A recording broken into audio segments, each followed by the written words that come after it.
एक पंक्ति पे कल चर्चा हुई थी, अहिंसा सत्यम अक्रोध त्याग शांति अपैशुनम। अपिशुनता, चुगली ना करना, निंदा ना करना, इसमें बहुत लोगों का टाइम वेस्ट हो रहा है पूरे संसार में। ये भी एक रस होता है चुगली वाला, निंदा रस। माने कभी कभी लोगों के पास कुछ भी काम नहीं होता है ना, तो बैठ के फिर चुगली करते हैं, किसी के दोष दुर्गुणों का बखान करते हैं। न्याय दर्शन में इसको कहा है गपशप, असंबद्ध भाषण, इस शब्द का प्रयोग किया गौतम ऋषि ने। असंबद्ध भाषण का मतलब गपशप करना, तो उससे एनर्जी वेस्ट होती है। सबसे ज्यादा हमारी शक्ति वेस्ट होती है आंखों के माध्यम से और वाणी के माध्यम से। हम देखते हैं, इससे भी एनर्जी वेस्ट होती है, हम बोलते हैं, इससे भी हमारी शक्ति का ह्रास होता है। इसलिए जब कोई रोगी बीमार होता है तो आंखें तो खुद ही बंद कर लेता है और मुंह डॉक्टर बंद कर देते हैं। डॉक्टर बोलते हैं बोलना नहीं है इसके साथ, रोगी के साथ ज्यादा बातचीत नहीं करना, तो फिर उसकी एनर्जी अंदर सेव होने लगती है, बच जाती है उसकी। तो जो काम डॉक्टर करे या हम बीमारी में होके करेंगे, वो हम स्वस्थ रहते हुए कर लेते हैं। उसका अभ्यास करें। तो ज्यादा से ज्यादा जब आपको टाइम मिले, अभी क्लास में तो आंख बंद करके मत बैठो, खोलो। अभी तो कईयों ने तो ऐसे कर ली बंद, अभी तो खोल के बैठना है। पर जब कुछ, क्योंकि अभी तो पाठ देखना है आपको, पाठ देखने की जब जरूरत नहीं हो, जब टाइम मिले तो ऐसे बैठ जाया करो। ना कुछ फालतू की चीजें दिखेंगी, ना फालतू के विचार आएंगे। चीजें दिखती हैं तो विचार आते हैं फिर उनको देख करके। और वाणी से जितना हो सके कम बोला करें। बिल्कुल ना बोलें तो फिर वो अंदर अंदर से व्यक्ति को कुलबुलाहट होती है। और बहुत ज्यादा बोलते हैं तो उससे अपराध बढ़ते हैं, क्योंकि बहुत ज्यादा बोलते हैं तो पता ही नहीं चलता कब क्या बोला गया, और फिर वो मुसीबत खड़ी हो जाती है। इसलिए आप ये ही तय करके रखें कि मेरा मौन है। जिस व्यक्ति का मौन है और उसको बोलना ही पड़ जाए तो वो कितने शब्दों में बोलेगा? कम से कम शब्दों में बोलेगा ना वो, जी मेरा मौन है आज, ऐसे बोलेगा। तो आप यही समझ लो कि हमारा मौन है, तो फिर निंदा चुगली करने का वो ही नहीं है ना, चांस ही नहीं है मौन है तो। क्योंकि चुगली करोगे तो आपको पता लगेगा कि मेरा तो मौन है, आज मैं कैसे बोलूं। तो अपिशुनता का अपने आप ही पालन हो जाएगा। नहीं तो लोग ट्रेन में, प्लेन में तो चलो नहीं बोलते हैं, ट्रेन में, बस में, गाड़ी में, बाजार में, मार्केट में बोलते ही रहते हैं कुछ ना कुछ, कुछ ना कुछ। और जो भी सामने आ गया, कोई भी एक टॉपिक आ गया, अगर जवान बच्चों का टॉपिक आ गया तो आजकल के बच्चे ऐसे हैं, लड़कियां ऐसी हैं, लड़के ऐसे हैं, ऐसे कपड़े पहनते हैं, ऐसे काम करते हैं। सास का जिक्र आ गया तो जवान बेटे बेटी हैं, तो बहू को अगर मौका मिल गया तो सास ऐसी होती हैं, ससुर ऐसे होते हैं। और सास ससुर को मौका मिल गया बहू बेटों के बारे में, शिष्यों को मौका मिल गया गुरुओं के बारे में, आचार्यों के बारे में चर्चा करने का एक दिन टॉपिक छिड़ जाए तो फिर देखो क्या क्या बातें निकल के आती हैं। वो सारी निकल के आएंगी जो जो अंदर भर रखी है ना, बहुत कुछ भर रखा है, वो सब निकल के आते हैं। कोई कुछ बोलेगा, कोई कुछ बोलेगा। टॉपिक एक बार छिड़े तो, और अध्यापकों में विद्यार्थियों का टॉपिक छिड़ जाए तो, हम भी कभी स्टूडेंट हुआ करते थे, क्या जमाना था, क्या मजाल गुरु के सामने। आजकल के बच्चों को देखो, विद्यार्थियों को देखो, जब कोई टॉपिक छिड़ जाए तो हम चूकते नहीं अपनी शक्ति को लुटाने में, बहुत उदार होते हैं, दोनों हाथों से लुटाते हैं। तो ये उससे पिशुनता का दोष आता है। और दैवी संपद को बढ़ाना है तो अपैशुनम, चुप रहो। आपको नहीं पता, किसी के बारे में निर्णय देने से पहले आपको 1000 बार सोचना है। और क्या पता उस व्यक्ति की स्थिति क्या है, आप कैसे जान सकते हैं? बाहर की चीजों को देख करके, आधी अधूरी चीजों को देख करके जो आप निर्णय दे रहे हैं वो गलत भी हो सकता है। तो आपके अंदर एक तो गलत संस्कार बन रहा है, और दूसरा उस व्यक्ति के प्रति भी आप एक अपराध कर रहे हैं, एक नेगेटिव एनर्जी भेज रहे हैं आप उसको, और वहां से भी वापस वो ही आनी है। जो गेंद आपने उस दीवार पे मारी वो लौट के आपके पास ही आने वाली है। जो हम दूसरे के लिए सोच रहे हैं तो वहां से क्या आने वाला है, हमें ब्याज समेत वही आने वाला है। जो जमीन में बीज बोया था पौधा, वो ही उगने वाला है, दूसरा नहीं उगेगा कभी भी। तो ये एक एक शब्द जो है ना, वो अपने आप में एक महान विस्तार को छिपाए हुए है। शांति, अपिशुनता, फिर आगे कल मैंने बताया था दया। तो दया के कितने रूप बताए थे? एक तो ईश्वर की दया, और दूसरी ऋषियों की, देवों की, तीसरी साधक की, चौथी मनुष्यों की। तो ये ईश्वर की दया, और एक होती है ईश्वर की कृपा। ईश्वर की दया क्या है?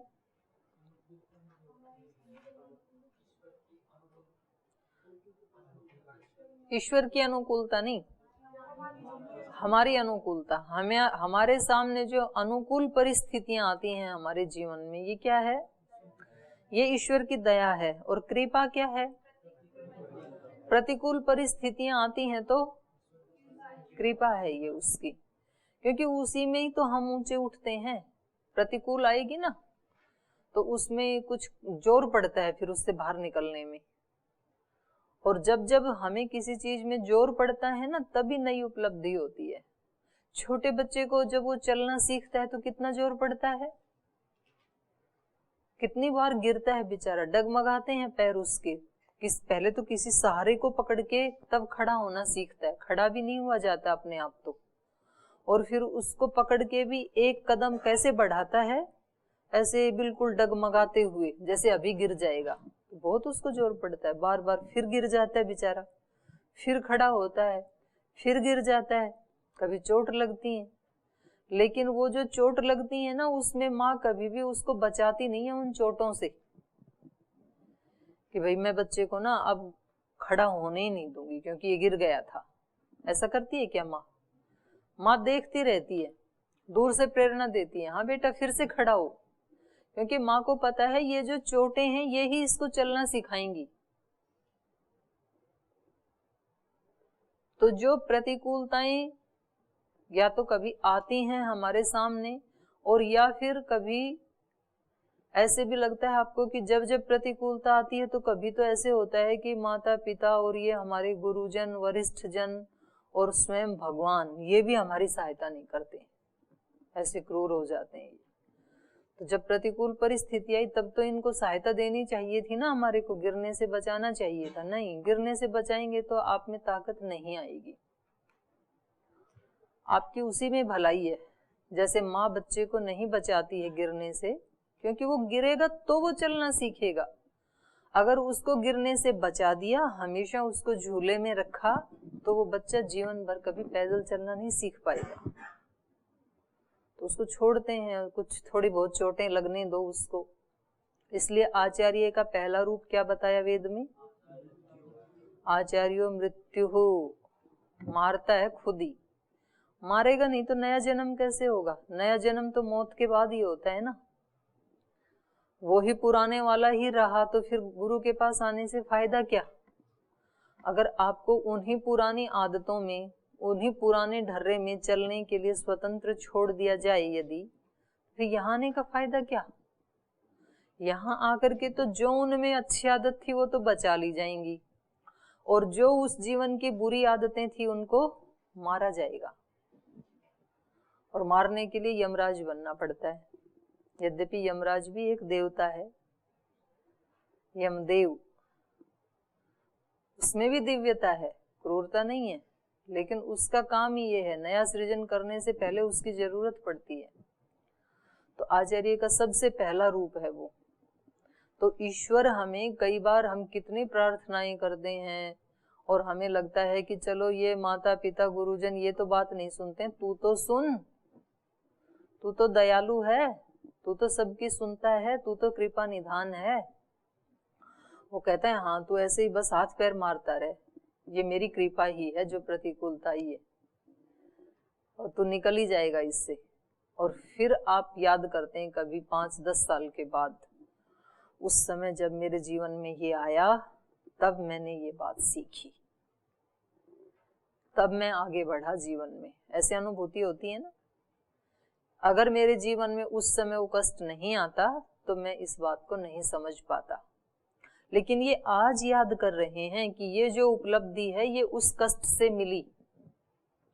उस समय उसको आपने फील नहीं किया, लेकिन उस समय तो चिल्ला रहे थे।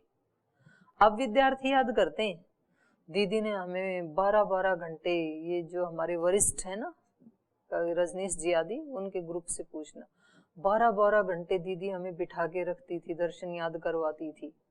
कभी कभी तो लगता था कि सिर चकराने लगता है। ये आपके जो हैं आचार्य प्रीतम जी आदि, और तब उस समय में हमें 20 ही दिन में याद हो गया। अब बोल रहे हैं, और उस समय इनमें भी हैं कई, हाँ, जिन्होंने 5 दर्शन याद किए थे। उस समय क्या लगता था, दीदी कैसी दिखती थी, साक्षात यमराज। वो तो बता ही रहे थे, अपने स्वामी सूर्यदेव जी ने भाषण दिया था ना एक बार, बोल दीदी का पैर टूट गया, हमें बड़ी तृप्ति हुई। सब लोग शौक करे, स्वामी जी भी उसको देख रहे क्या बोल रहा है। बोले नहीं, अंदर से तो मतलब अप्रीति नहीं थी, अंदर से तो कष्ट हो रहा था कि क्यों टूट गया, लेकिन बाहर से इसलिए अच्छा लग रहा था कि अब कम से कम पलस्टर चढ़ गया, तो अब 15-20 दिन तो क्लास से छुट्टी, तो आएंगी नहीं अब 20 दिन तो। लेकिन दीदी भी तो पक्की थी, व्हीलचेयर में बैठ के आ गई पलस्टर लगवा के, और वहीं क्लास लगानी शुरू कर दी गौतम में, जहां मैं रुकी थी। मतलब वैसे मेरा वो स्थान नहीं है, रेजिडेंस नहीं है, वैसे आ गई थी वहां, और वहां बुला के पढ़ा देती थी फर्स्ट ब्लॉक में। तो कई बार हमें ऐसे लगता है कि भाई ये तो ना हमारे ऊपर ज्यादती कर रहे हैं, लेकिन वो बाद में पता लगता है नो पेन नो गेन। जीवन में जो कुछ गेन होता है वो किससे गेन होता है, पेन से ही होता है। पेन लेनी पड़ती है। आपको व्यायाम करना है, पुशअप लगानी है, सूर्य नमस्कार बढ़ाना है, तो जब शुरू में बढ़ाते हैं तो पेन होता है कि नहीं होता मसल्स में, तभी पहलवान बनेंगे। पेन तो लेना पड़ेगा। पढ़ाई करते हैं तो पेन होता है, सुख चैन नींद भूख गंवानी पड़ती है, थोड़ा खाना पड़ता है, थोड़ा सोना पड़ता है, गपशप छोड़ना पड़ता है, तभी तो विद्वान बनेंगे। धन कमाना है तो पेन लेना पड़ता है, मौज मस्ती पार्टी ब्याह शादी सब छोड़ने पड़ते हैं, उसके लिए पुरुषार्थ करना पड़ता है। कोई भी गेन आपको आध्यात्मिकता गेन करनी है तो आपको पेन लेना पड़ेगा। आपको 2-2 3-3 घंटे प्राणायाम करना पड़ेगा, 1-1 2-2 घंटे कम से कम ध्यान उपासना करनी पड़ेगी, स्वाध्याय करना पड़ेगा, जाप करना पड़ेगा, व्यवहार में भी ध्यान रखना पड़ेगा। ये सारी चीजें मिला करके जब ये सारी पेन लेंगे तो फिर गेन होगा, क्यों नहीं होगा। तो ये दया एक ईश्वर की दया है, एक ईश्वर की कृपा है।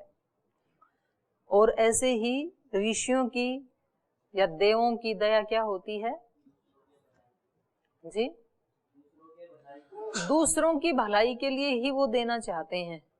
वो कहते हैं हमारे जीवन की सार्थकता इसमें है कि हम किसी के काम आ जाएं, और वो इंतजार करते हैं इसका कि किस किस की जरूरत है, किस किस सुविधा की जरूरत है संसार में, उसमें हम उनके काम आ जाएं, वो काम हम करें। तो जैसे कल मैंने 2 उदाहरण दिए आपको, दधीची का, शिवी का। वो जिस पेड़ के नीचे बैठ के तप करते थे ना, साधना करते थे, उसी पे एक कबूतर और कबूतरी 2 आके बैठ गए थे, और उनके पीछे पीछे शिकारी आया।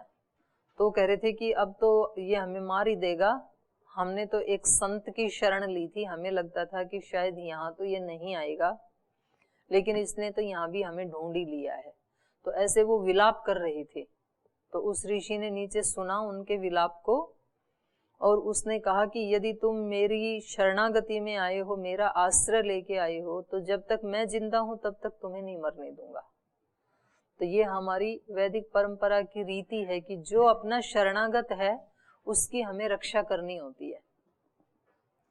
जब विभीषण राम का शरणागत हुआ और श्री राम ने उनको कहा लक्ष्मण को कि लक्ष्मण थोड़ा पानी लेके आओ समुद्र से, इनका राज्याभिषेक कर देता हूं लंका का। तो उन्होंने कहा कि पहले जांच पड़ताल तो कर लो, शत्रु का भाई है, क्या पता किसी साजिश से आया हो और आप इसका राज्याभिषेक करने लगे हैं, और हो सकता है कि कल को रावण भी आ जाए आपकी शरणागति में, तो उसको क्या दोगे, इतनी भी जल्दबाजी क्यों कर रहे हो भैया। तो उन्होंने कहा कि ये हमारा धर्म है, जो हमारी शरण में आ गया, ये राम की मर्यादा है शरणागत की रक्षा करना। अब ये चाहे शत्रु का भाई है या मेरा भाई है, मेरे लिए ये लक्ष्मण और भरत जैसा ही है, तो इसलिए मैं इसकी रक्षा करूंगा और जो यथा योग्य इसको मिलना चाहिए वो भी इसको दूंगा। और रही बात रावण की, अगर रावण को ये सद्बुद्धि आ जाए, वो भी यदि शरणागत हो जाए, तो कोई बात नहीं, मैं भरत को बोल दूंगा कि वो अयोध्या समेत पूरी पृथ्वी का राज्य इसको दे दे। अभी तो छोटी सी लंका का राजा है, मैं पूरा भारत का राजा इसको बना दूंगा, पर इसको सद्बुद्धि आई तो शरणागत की रक्षा हमारे यहाँ की जाती है। तो सीवी ने कहा कि मैं करूंगा तुम्हारी रक्षा। तभी शिकारी आ गया उनको मारने के लिए, तो उन्होंने कहा कि भाई इसको मत मारो, ये वृक्ष ही मेरा ठिकाना है, मेरा आश्रम है, और ये मेरे घर में आया है, मेरी शरणागति में आया है, आप इसको मत मारो। तो उन्होंने कहा कि मुझे मांस चाहिए, मेरे घर में मेरे बच्चे 3 दिन से भूखे हैं और आज मुझे उनको मांस ले जाके देना ही है, नहीं तो भूख के मारे उनके प्राण निकल जाएंगे। तो उन्होंने कहा कि इस कबूतर में कितना मांस होगा, जितना वजन इसके मांस में है उतना मांस तुम मेरे शरीर से ले लो। तो उन्होंने कहा ठीक है, मुझे मांस चाहिए। उसको लगता था कि जब इसका मांस कटेगा ना तो ये सारा उपदेश भूल जाएगा। तो उन्होंने कहा ठीक है, आपको जहां से काटना है वहां से काट लो। तो उन्होंने कहा मैं आपकी जंघा से लूंगा, इसका इतना मांस है, 250 ग्राम, आधा किलो, जितना भी था। वो अपने ध्यान लगा करके बैठ गए और उसने वहां से मांस ले लिया और वो चला गया। तो मतलब एक कबूतर की रक्षा के लिए, शरणागत की रक्षा के लिए उन्होंने अपना मांस भी दे दिया, उन्होंने अपनी हड्डियां दे दी दधीची ने। और ये स्थूल रूप से हड्डियां या मांस देना इतना ही नहीं, जो एक एक तिल तिल करके जो समाज के लिए, राष्ट्र के लिए जीते हैं, वो भी एक तरह से अपना सर्वस्व का दान देना ही है। जैसे आज श्रद्धेय स्वामी जी महाराज जो जी रहे हैं, या पूज्याचार्य जी जी रहे हैं, या ऐसे अनेक साधु संत समाज में, देश में जी रहे हैं, तो वो सब किसके लिए अपना एक एक पल न्योछावर कर रहे हैं?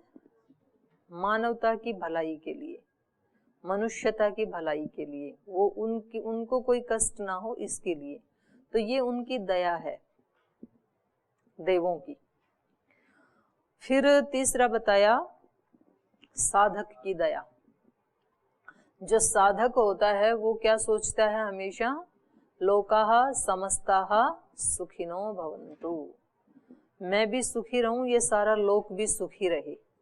क्योंकि ये सारे लोग सुखी रहेंगे तो वो मुझे तंग नहीं करेंगे, नहीं तो परेशान होंगे तो वो हमें परेशान करेंगे। इसलिए आपको अगर अपने कमरे में शांति चाहिए तो आप पूरे गुरुकुल में शांति रहे ऐसा प्रयास करें, ऐसी प्रार्थना करें। क्योंकि पूरा गुरुकुल शांत रहेगा तो आपका कमरा स्वतः ही शांत हो जाएगा। तो कामना केवल अपने रूम की शांति की नहीं, पूरे गुरुकुल की शांति की करें। तो पूरे गुरुकुल में आप वाला कमरा भी आ ही गया। तो ये जो साधक होते हैं वो दूसरों के दुखों को अपने दुख जैसा मानते हैं और दूसरे के सुख को अपने सुख जैसा मानते हैं। तो दूसरे के दुख से वो दुखी हो जाते हैं और दूसरों के सुख से ही वो खुश हो जाते हैं। कि अच्छी बात है, ये सुखी है, कितनी अच्छी बात है। और किसी को कष्ट आए तो वो दुखी हो जाते हैं। इसलिए जितने भी महापुरुष साधक उनको जो कष्ट होता है वो अपने प्रतिकूलताओं से कभी नहीं होता है, दूसरे के दुखों से उनको दुख हो जाता है। तो श्लोक बोलते हैं ना आप, मनसि वचसि काये पुण्य पीयूष पूर्णः। मन से, वचन से, शरीर से पुण्य रूपी पीयूष को पी करके वो पूर्ण रहते हैं। मनसि वचसि काये पुण्य पीयूष पूर्ण त्रिभुवनमुपकार श्रेणिभिः प्रीणयन्तः परगुण परमाणून् पर्वतीकृत्य नित्यं निज हृदि विकसन्तः सन्ति सन्तः कियन्तः। परगुण परमाणून् पर्वतीकृत्य नित्यम। परगुण माने दूसरे का गुण। अगर दूसरे में कोई गुण है तो उसको वो कैसा समझते हैं? परगुण परमाणुन, दूसरे का परमाणु के समान छोटा सा भी गुण है तो उसको पर्वतीकृत्य नित्यम, पर्वत के समान उसको बड़ा देख करके वो हर्षित होते हैं। जो महापुरुष होते हैं ना, जैसे मानो किसी विद्यार्थी में अच्छा याद करने का गुण है और बाकी के गुण उसमें नहीं है, तो वो दुर्गुण को नहीं देखेंगे, उसके उस गुण को देखेंगे। देखो कितना स्मार्ट विद्यार्थी है, कितना मेधावी है, कितना अच्छे से याद करता है। अगर किसी में ये गुण है कि वो सुबह जल्दी उठ जाता है, पढ़ाई भले ही नहीं करता है, तो कहते कितना अच्छा गुण है इसमें, देखो ब्रह्म मुहूर्त में उठ जाता है। अगर उसमें व्यायाम का गुण है, अगर उसमें प्राणायाम का, उसमें वाणी का, सेवा का, कोई भी छोटा सा भी गुण है, तो उस छोटे से गुण को भी वो कैसे देखते हैं? पर्वतीकृत्य, पर्वत के समान बढ़ा करके देखते हैं और हमेशा उसको अप्रिशिएट करते रहते हैं। क्योंकि हर व्यक्ति को क्या चाहिए? अप्रिशिएशन चाहिए। उसको कोई थपकी लगाता रहे तो फिर वो बढ़ा लेता है गुणों को, और अगर उसको कोई हमेशा हतोत्साहित ही करता रहे तो उसके अंदर जो गुण है वो भी नष्ट हो जाते हैं। किसी पौधे को भी अगर वो निर्जीव है, उसके पास तो दिमाग नहीं है, उसको भी अगर आप सुबह शाम जाकर के रोज डांटने लगोगे ना तो फिर वो बढ़ेगा नहीं, फिर वो वहीं का वहीं रह जाएगा। और उसको भी अगर आप अप्रिशिएट करने लगेंगे तो उसकी ग्रोथ बढ़ जाएगी। ये सब रिसर्च हो चुके हैं।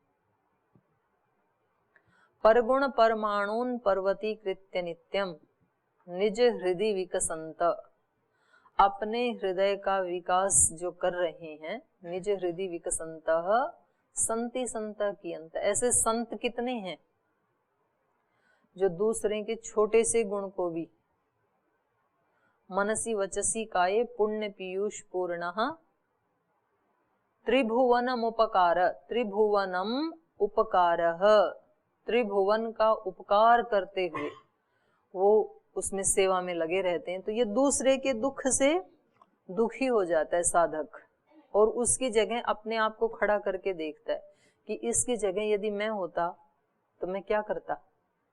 फिर उसको वही उपाय बताता है कि तुम ऐसे करो, तुम इससे निकल जाओगे, तुम ऐसा आचरण करो, तुम बच जाओगे।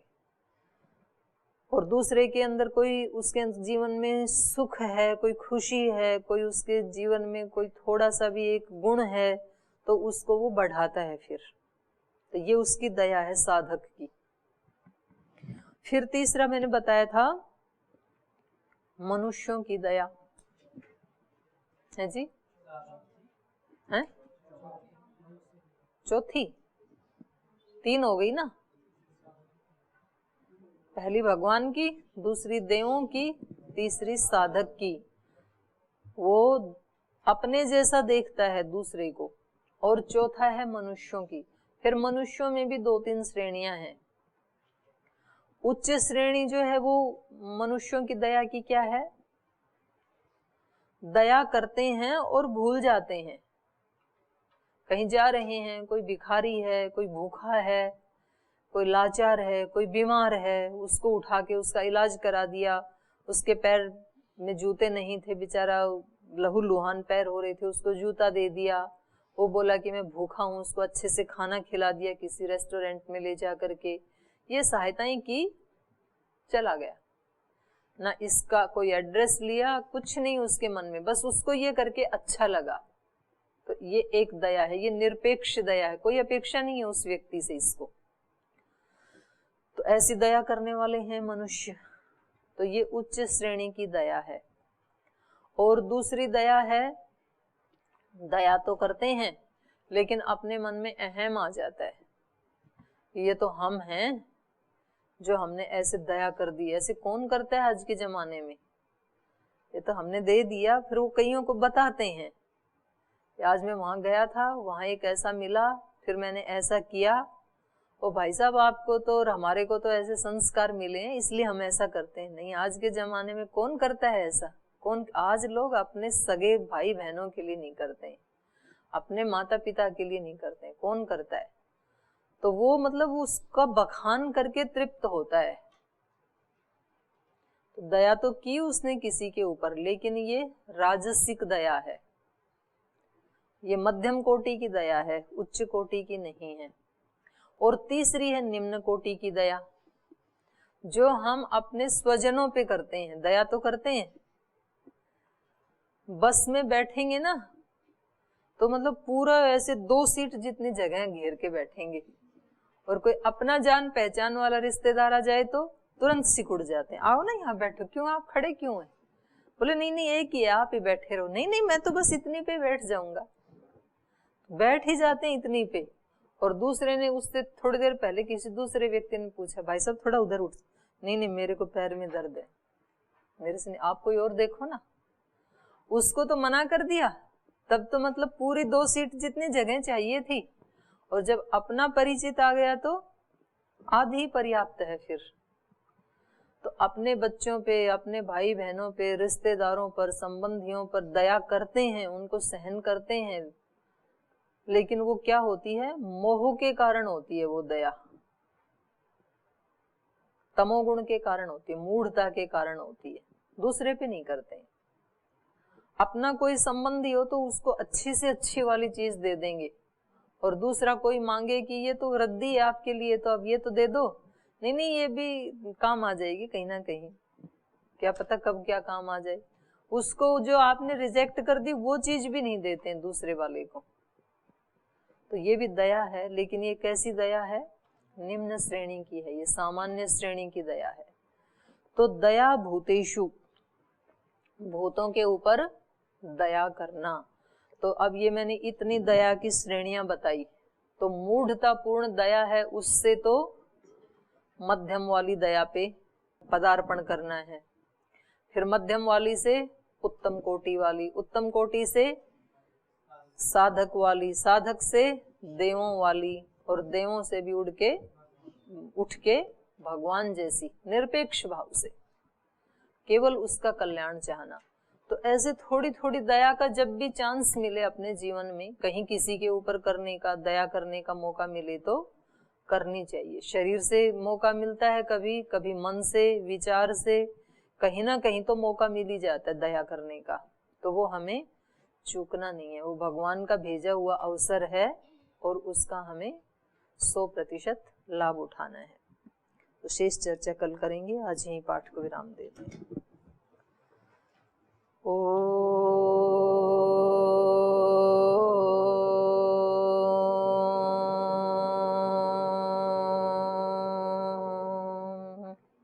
शांति शांति शांति। श्री गुरुभ्यो नमः।